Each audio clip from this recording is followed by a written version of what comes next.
Hey Google, count to 1,000.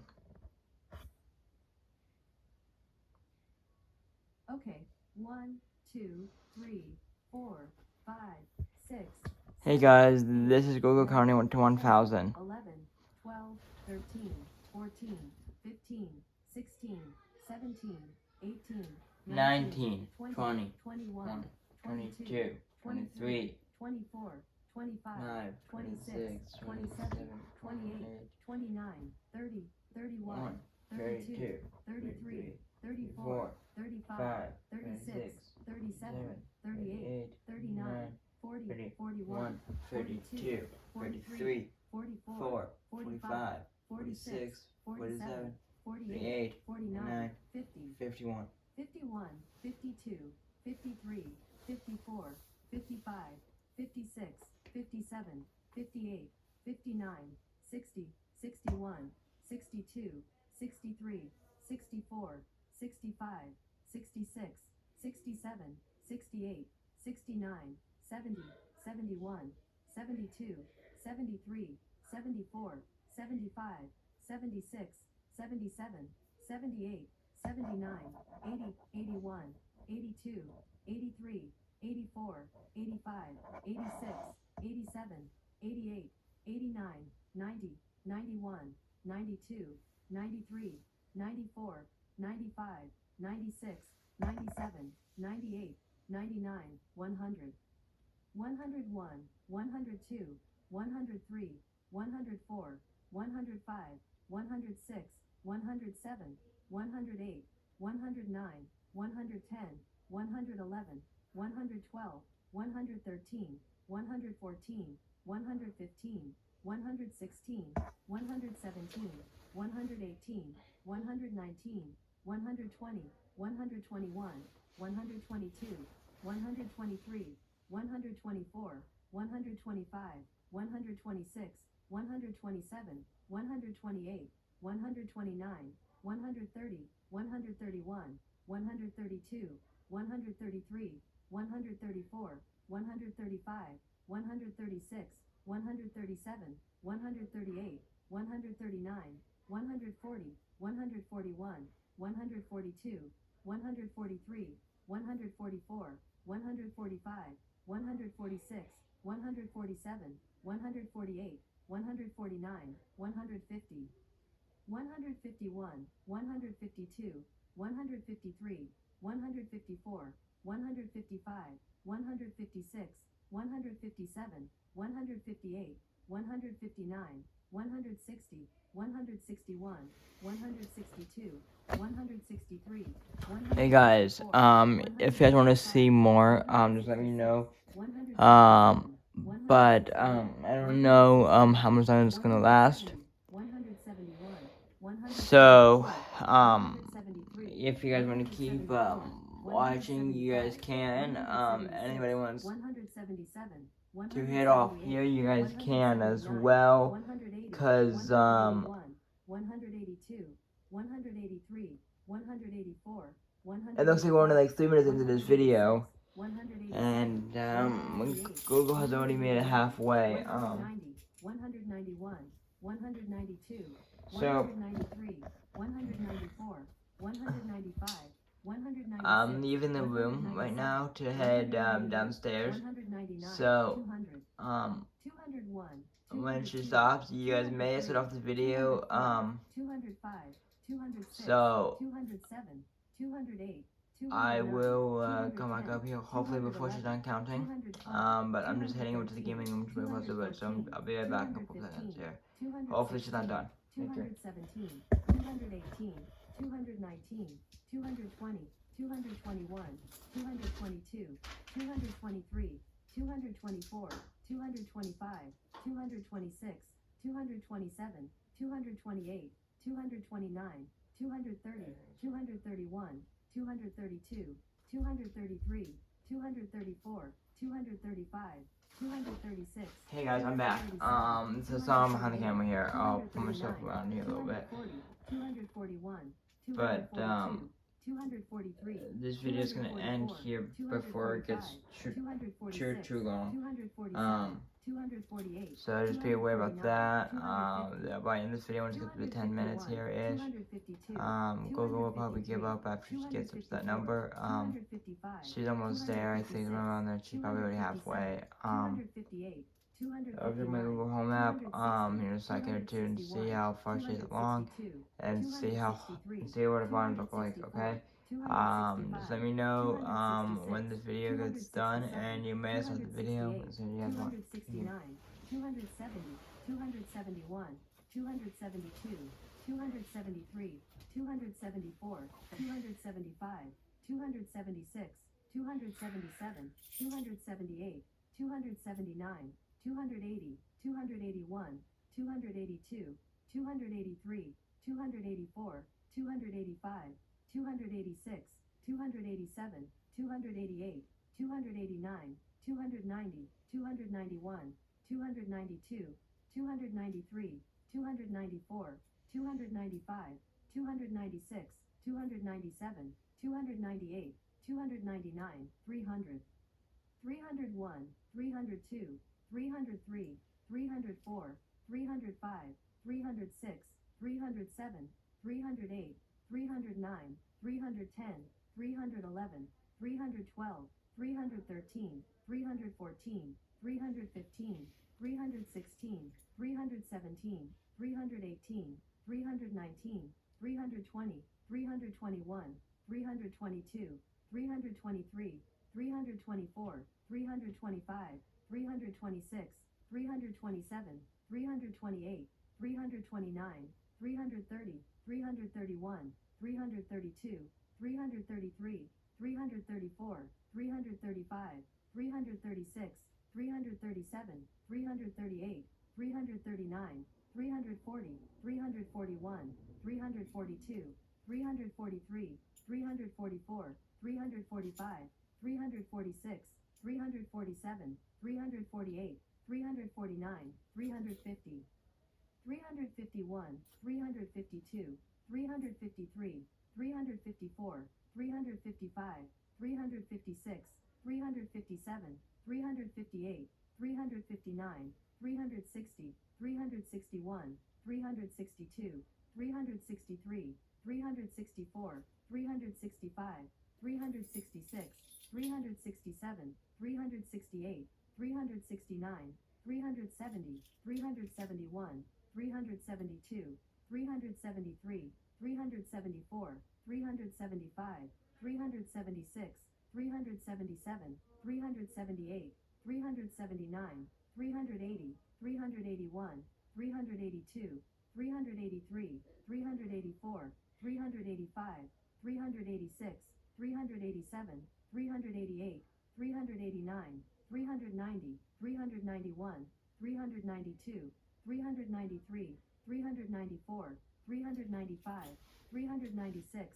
397, 398, 399, 400, 401, 402, 403, 404, 405, 406, 407, 408, 409, 410, 411, 412, 413, 414, 415, 416, 417, 418, 419, 420, 421, 422, 423, 424, 425, 426, 427, 428, 429, 430, 431, 432, 433, 434, 435, 436, 437, 438, 439, 440, 441, 442,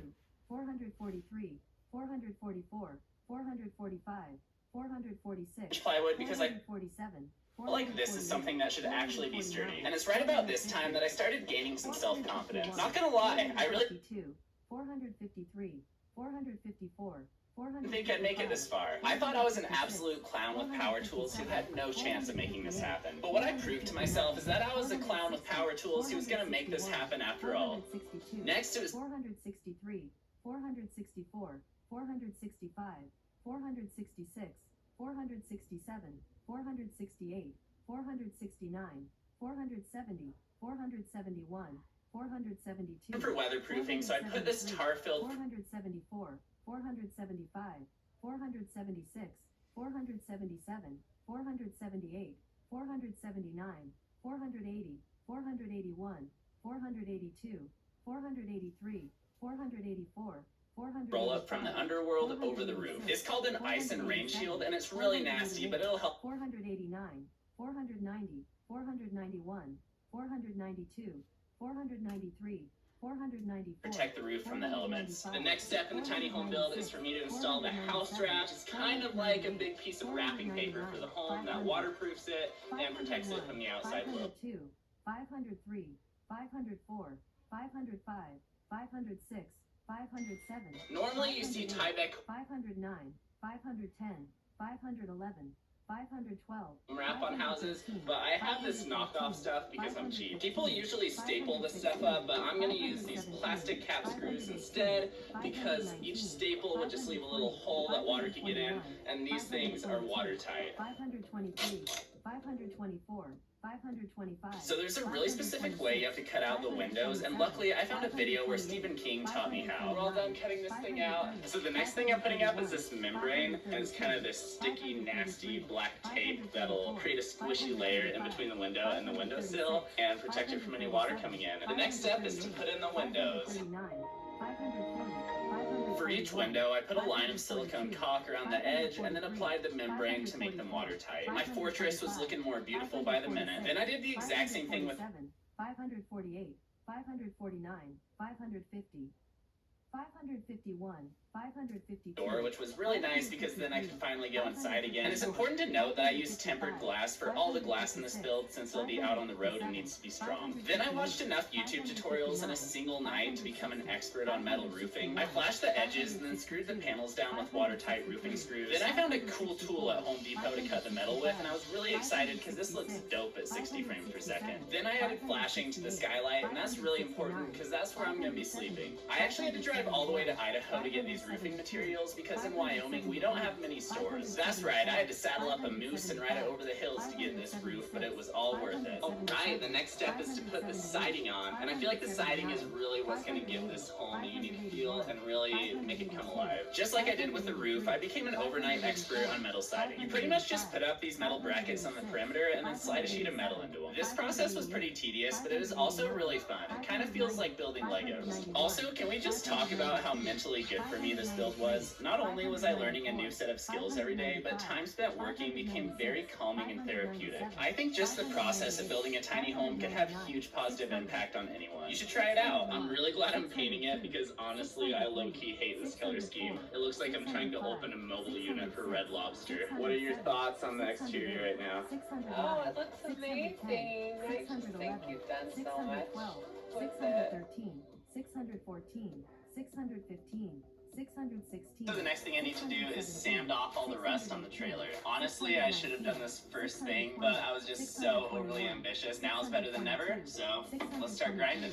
624, 625, 626. I'm all done sanding this thing. I think all the rust is off the surface. That was 630. time to get all the metal painted today, and what I'm using to paint it is this Valspar. Would have ever imagined, but the real test is will it survive on the road. You better believe it worked. This tiny home, bye.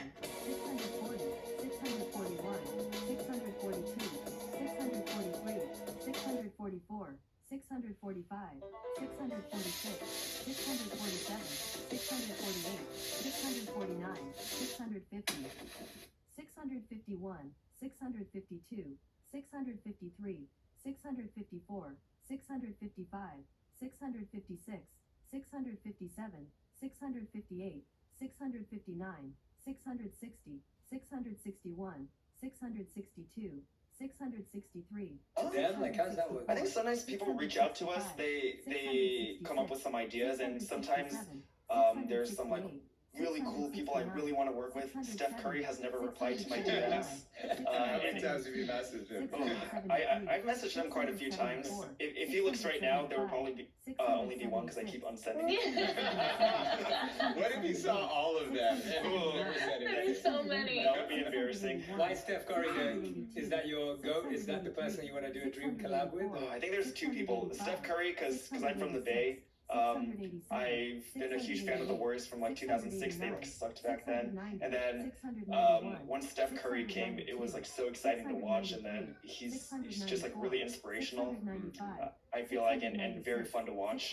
He seems like a nice dude as well. Yeah. And then the other person is Lisa from Blackpink. I really like Blackpink. I love their songs. He DMs them like once a week. Yeah, I DM them quite a lot. I also like unsend the messages because I don't really want them to know that I'm such a big fanboy. But there have been quite a few DMs and they haven't responded yet. I guess if it makes you feel any better, there are lots of times I feel like you didn't respond to my DMs. And you know, I was like heard about it for a little bit. It was like we would have conversations and then Zach would just drop off, right? And like stop responding. And then I watched a video of Michelle's and she's just like, yeah, I don't know, you're trying to get YouTubers to tell you what you should Oh, eat. yeah. And you're like, I texted Zach, but he hasn't responded to me, but he never responds, so it's okay. And I was like, yes, I don't feel so bad anymore. No, it's not you just know? you. The only good thing for me since my career is in social media and like everything's on my phone, I find it like very relaxing to just like shut my phone off and not look at it. So I apologize to anyone I haven't responded to, but I am known for being terrible at just like responding. Like when Michelle's on a trip, I remember when we first started dating, she was like really concerned because she went to like Malaysia for a week, and I texted her once. Oh gosh. And after that, she's like, "Hey Zach, good morning. How are you doing?" No answer. Because for me, I'm like, "Oh, I can talk to you when you're back here." I get hung up too on like, oh, so-and-so didn't respond to me, and I'll be telling Laura this, and Laura will be like, yeah, but you also didn't respond to these like dozen people, and I'm like, oh yeah, like you don't think about it from that perspective.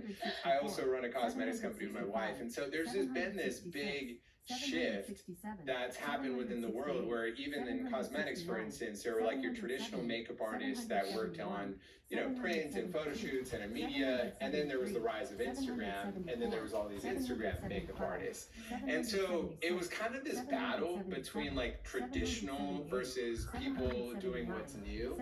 And so I'm curious, like in the art world, how are you perceived? Are you perceived as, is it like a cool hip thing that you're doing that's connecting with young people, or is there some disconnect where you feel like you don't get taken seriously as an artist because your platform is YouTube? I think the two main things I see is a lot of the young audience, like Gen Z, find it like very fascinating.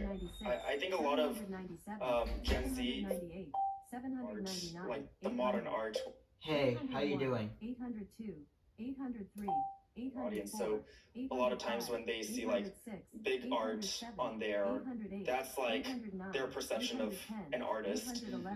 But there's also like the more traditional art, which I think like in my Hey, how you doing? 817, 818. these like traditional artists that have paintings in galleries, they go for like millions and millions of dollars. They're putting out some like incredible artwork, and I feel like compared to a traditional artist, like their skill level is just so ridiculously high that my art, if I'm gonna be honest, is like not at their skill level. I think what I like to do is I like to stylize it, I like to innovate on it, but if we're just like cracking down on fundamentals, theirs is just like so insanely high. So in my opinion, I feel like it's kind of two different fields. There's like traditional art, and then there's art you put out on YouTube that's like modernized, like cartoons, like fun stuff that people can enjoy. But in my opinion, it's two very different things. If you put me in an art competition against like these traditional artists and we're doing some like very technical stuff, or like even some like realistic painting, or just some interpretive art, they would just like completely knock me out because they are so talented and so good. There's a lot of talented artists out there, but you don't hear about all of them. But I feel like I've been around so many artists to know like how talented a lot of these people are. So what was it about his Tinder profile that made you swipe? What is it? Swipe right or left? I missed the whole thing. Right, yeah. He had It's because of my dashing looks, right? I also thought he was very cute. Yeah, I did think you were very cute, and I thought you were really funny because you had many puns on your profile. I'm not sure if I would say that's funny. I was definitely trying very hard to be funny. I think I swiped on Michelle because I was like, whoa, she's like so pretty. And she had like these pictures and I was like, wow, I like really hope I get a match on this one. So I like super liked her. It was all luck. And then she didn't super like me back. She just normal liked me. I liked you first, and then you super liked me back.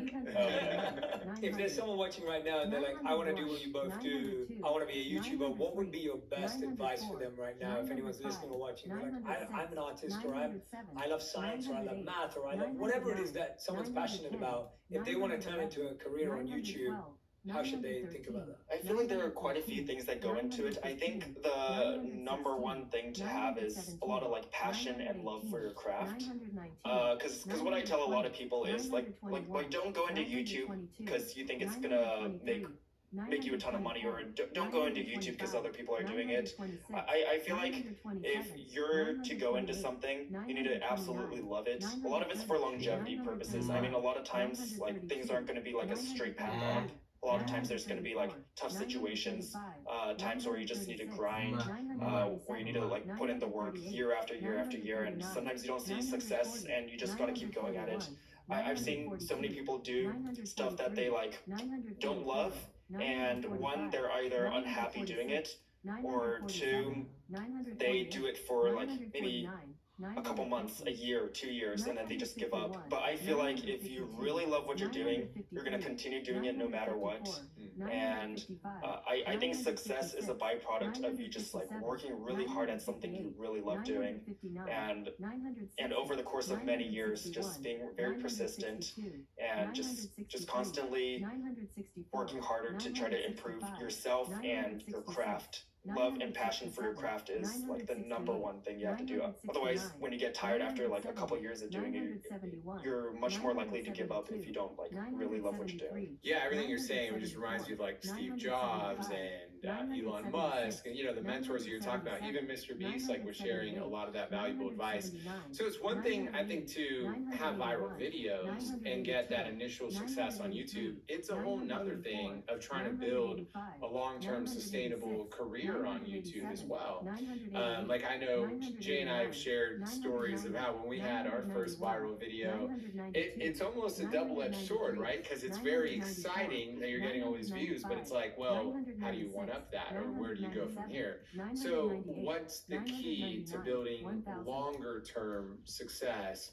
And does it become hard where if you've had a couple of viral videos where you've had videos that have achieved 100+ million views, how do you still stay creative? And Hey guys, sorry, I didn't see the video was over so quickly there. I think it shout out to Mr. Beast, DJ Goham.